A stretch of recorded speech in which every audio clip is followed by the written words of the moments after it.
Welcome to the HIO Show. I'm Stu Cowan of the Montreal Gazette, joined this week by former Hab Chris Nyland of TSN Radio 690, columnist Jack Todd, and Habs blogger Mike Boone.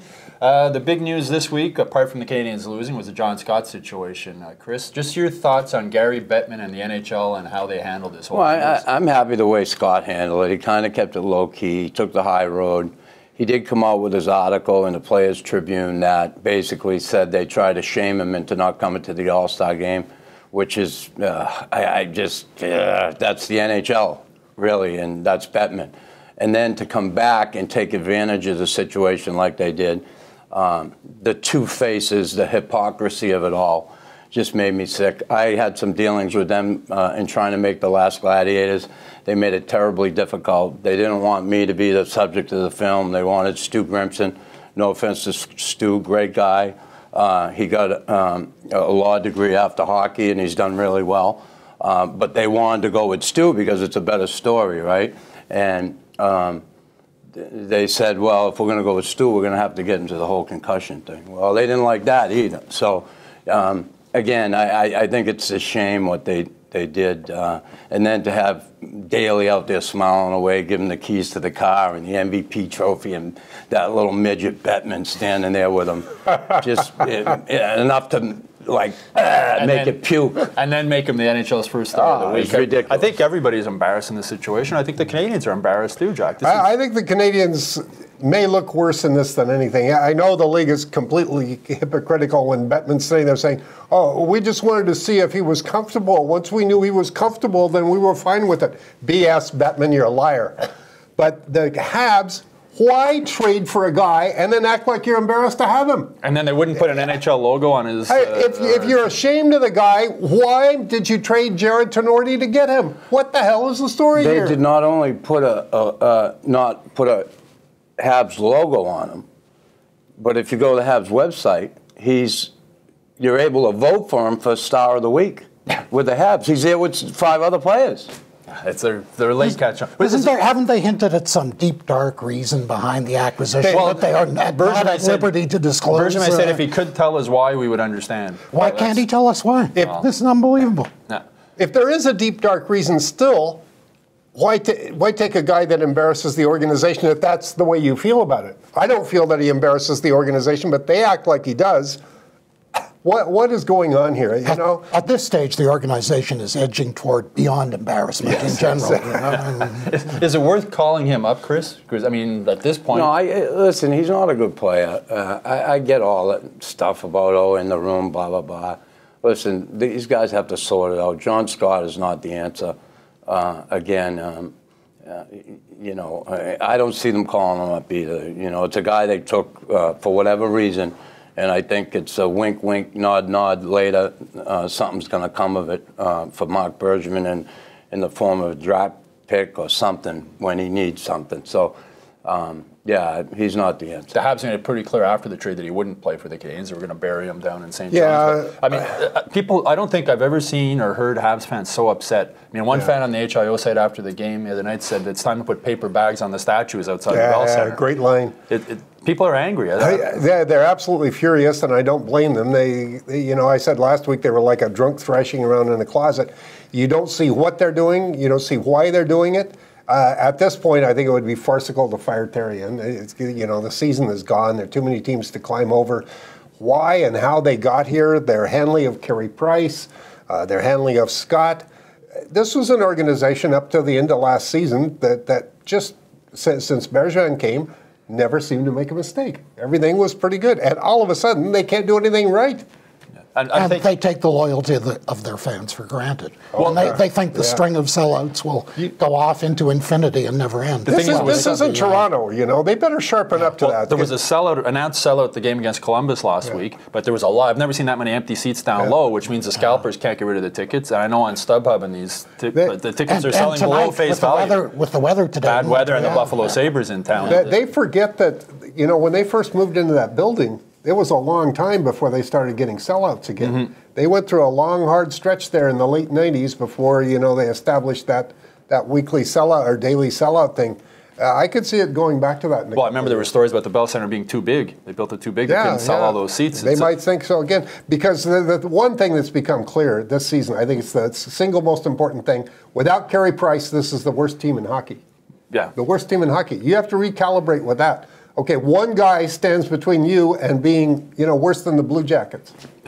I'm wondering too now. Is it time now for Jeff Molson to come forward? The Habs are home all week. Yeah. Even if it's to give a vote of confidence, I think he has to do something. Yeah, I would think so. With the situation like it is, fans leaving the building before the games, all that stuff. Next, we'll see the jerseys come on the ice. I don't want to see that. I hope we never see that here. And I agree with Jack. Yeah, I guess it's too late to fire the coach, but we look at the game last night, and some of it I just don't understand. DSP killing a penalty.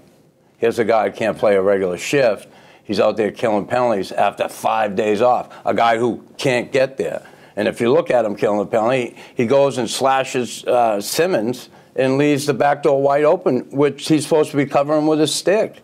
And to me, that's coaching mistake, putting him out there. Then you look at the third goal. It's basically a 2 against 5, 2 against 6 with the goalie. And we're going to blame the goalies.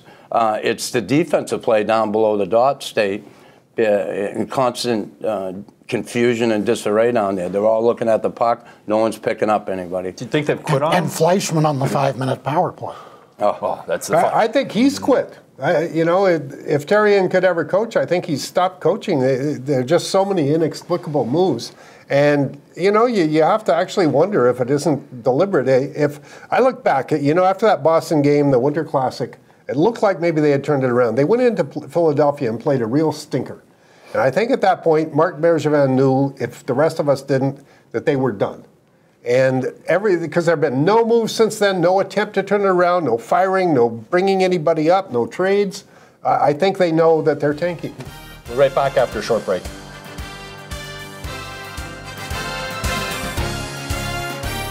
Welcome back, everybody.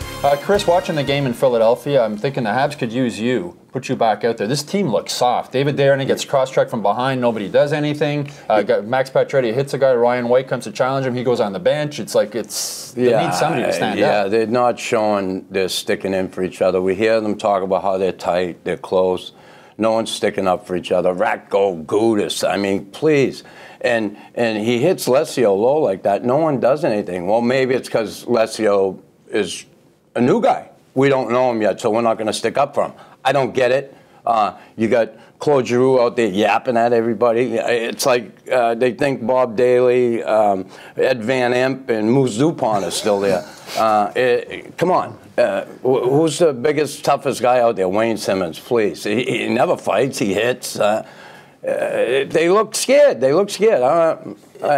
To me, it's not even just a case of they don't stick in for each other. Do something like they don't. Even if it's take a 2-minute cross-checking. No. That and no one at Gudis, because I guarantee he'll say, "Well, it's 2-2 game. You can't take a stupid penalty like that." Oh yeah, but we'll take the other stupid ones: the hook in the offensive zone, the high stick, this and that.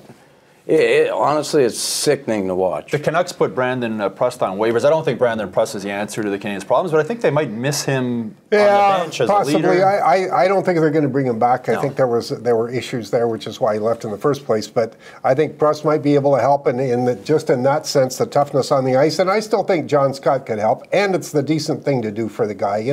A guy who his wife just had twins, so you park him in Newfoundland as far as you can get from where he was. I just think it's shabby, and I think it might make them a little tougher. But, when you don't have the toughness right at the top with the captain, who, whatever else he does, that's not one of his qualities, and it just seems to radiate downward. I'm wondering if there's a leadership issue of maybe they would have been better keeping 4 assistant captains. But I mean, there's so much. The personalities of the 4 leaders are so different. Where you have, Max, who's sort of the quiet guy. You have PK's big personality. You have Thomas Plekanec, who you can hardly hear when he speaks, and then you have Brendan Gallagher, who the more the season goes on, the more he seems like the captain. He's the only one who's really acting like a captain. He's trying to lead on the ice. He's stepping up in the room. I think PK is too divisive a figure. I think Max is too quiet, doesn't have the sandpaper to lead enough. It should have been Gallagher, but now it's Max, and you can't take it away from him. Maybe Chris can speak to this, but do you think the room is divided? You know, you would think the extent to which the team is covered, you can barely turn around after There's something going on in there. And again, it's up to the GM to put his finger on it and the coach to find out what's going on here. If that's the case, if there's some animosity there because someone was named captain and someone wasn't, it's a possibility. I mean, this isn't the old days. And, you know, it's a difficult situation, but it's where, and it really comes down when you're on the ice. And I remember playing for a guy, and Bob Gainey is such a captain, and one of the things he always said is, you know, and Lemaire, one-on-one battles are key. And this is a team that can't win them. They lose a ton of one-on-one battles. And once the breakdowns happen, they can't cover for it. And I talked about practice here, the 3-on-2s last week. Did you see the 2-on-1 at the beginning of the game last night, Thomas Plekanec? Not one pass.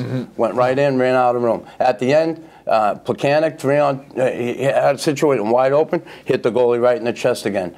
They don't score in practice in these drills. They never get stopped and corrected. And then it translates to the same thing in the games. You get a 2-on-1 in the game, you don't make one pass. Smith-Pelly had one like that too when he fired it right at the goalie's What are your chances? And then the 5-minute power play at the end of the Philadelphia game. This power play can, year after year, it's that was the season in microcosm right there, that 5-minute power play. You're handed, well, I mean, it wasn't a gift. The guy deserved 5 minutes, but you did nothing with it, nothing. Yeah, and I think that comes down to coaching because of the talent this team has. And I know at one of the practices last week in Brossard, they were just doing the same stuff. Like I think it's time to come up with something different. One thing I noticed going into the game yesterday, their D combined had 13 goals going into last night's game. Burns alone had 18. There were a slew of guys around 14, 12, and the entire Canadiens team with PK, Markov, and Petrie had 13 goals. They got 2 last night, so now they're at 15. But they're getting no goals at all from the back end, no push from the back end on the power play. Chris, if you were on this team now, if you were still playing, what would you be saying in the locker room before tonight's game against Buffalo? Can't say it here. It's a family show. Yeah, it's a family show. You've been a coach, though. What would, like a Jacques Lemaire or somebody you coach with, how would they do? Hold guys accountable. You know, guys would be on their ass on the bench. Guys would be, you'd be stopping practice. I'd be working guys in practice. I don't care about, the schedule's too tough, we got to really back off in practice. When a team's like this, you got to dig in a little on them. You got to correct the things they're doing wrong on the ice. That repetition is, to me, and it's always been, the key to retention. And to retain some of this that they need to apply in games, they have to do it, and they have to do it right. I remember Lemaire always, odd man rushing in practice. We'd work on him, work on him, work on him. We have to score 10 goals before we get off the ice. And why did he do that? Because he put the pressure on us to score, because it's going to happen in the game. When you get a 2-on-1 in the game, a 3-on-2 in a game, you have to make it work. You have to definitely get a good shot on that, and you have to score goals on them to win hockey games. You have to take advantage of those odd man situations. The Canadiens haven't been, and last night, the 5-minute major, like we said, I mean, you can't blame that on the goalies. No. Okay? What's Lemaire doing? Should we start staking out the airport? Carbo could do worse. Carbo said he'd do a lot worse. He's helping the Leafs. He's in that multi-headed monster running the Leafs right now. But he's helping the Leafs right now. The future doesn't look good either. There's not much happening on the farm. Yeah, you know what? McCarron aside, maybe I don't see an impact player in St. John's. You know, somebody who's going to come up and change this team. So you have the worst team in the league, and you don't have a farm system that promises to change anything. And you have an injured goalie whose contract expires in a couple of years. You're in a mess. Yeah, well, 3 games this week. Buffalo, Edmonton, Carolina, which you think is a pretty easy schedule, but we thought it was pretty easy when they played Columbus back There's to back. There's no such thing as an easy schedule. I think other teams looking at the Habs saying this is an easy game for us. Connor McDavid is saying, this is my 5-point game here. He sees it on the schedule, you know. That's it for this week's show. We'll talk to you all again next week.